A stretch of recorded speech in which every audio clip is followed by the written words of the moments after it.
Hello, friends. I am back. Okay.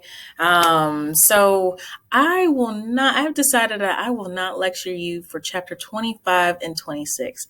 Why? Because that's pretty straightforward. Okay. I'm going to increase your attempt. So that means those who may have already taken the test can go back and reattempt to get another grade.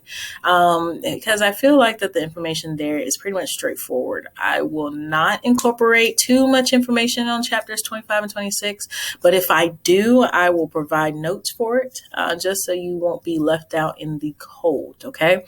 In this particular week, for week 7, I want you to really focus on taking your third quiz. This is important because this is part of your midterm grade. I'm going to say it again. Make sure you do quiz 3 because it is part of your midterm grade. All right. So go ahead and hop into week 8, 8 week. Wow. Week 8 for your next group of assignments and lectures. Chat soon.